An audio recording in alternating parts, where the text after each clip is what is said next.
ইন্ট্রাকোকে বাদ দিলাম না দিলাম, এদের গাড়ি চলে কেমনে? চলার সাহসটা কোথায় পায় রাত্রেবেলা? যদি আমাদের ভূখণ্ডই না থাকে তাহলে এই গ্যাস দিয়ে আমরা কি করব? মেডিকেল কলেজ দিয়ে কি করব? আমরা ব্রিজ দিয়ে কি করব? ভোলাই যদি না থাকে, তার মানে যারা অবাধে বালি উত্তোলন করছে, বৈধ অবৈধ এগুলো ভাবে, এরকমভাবে বালি উত্তোলন করলে যে কৃষকের পাওয়ার কথা 10 একর জমি, তার বাবার থেকে তার দাদার থেকে যেই চটটা জাগার কথা সেই চটটা আর জাগতে পারে না। তো সেই রকমভাবে আমরা আমাদের ভূমির ক্ষতি করেই আসছি। এর মধ্যে তোমরা যারা যুক্ত হলে গ্যাস আন্দোলন নিয়ে, আমি স্বাগত জানালাম।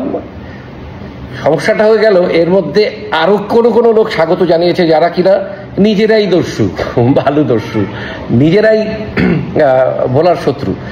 কি করে এটা সম্ভব যে একটা এরকম লেজিট আন্দোলনের মধ্যে, একটা ভালো কিছু চাওয়ার মধ্যে তারা যখন ফ্রন্টে চলে আসে তারা তাদেরটাই চাইবে, তারা তাদেরকে আবারও এটা একটা কোম্পানি বানিয়ে ফেলতে যাবে। ভোলাতে যেমন অন্যান্য কতগুলো প্রাইভেট কোম্পানি আছে না, যেগুলো যাওয়ার পরে এক একটা মুরব্বী সেগুলোকে কন্ট্রোল করছে, মাস্তানরা কন্ট্রোল করে।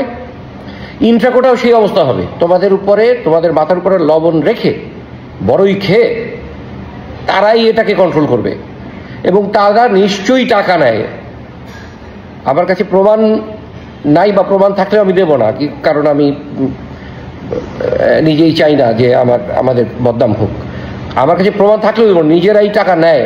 টাকাটা নিয়ে অবশ্যই ইন্ট্রাকোকে থ্রেট দেয়, কিন্তু উদ্দেশ্য কিন্তু ইন্ট্রাকোকে ব্ল্যাকমেইল করা না, উদ্দেশ্য হচ্ছে ভোলার গ্যাস ভোলায় রাখা।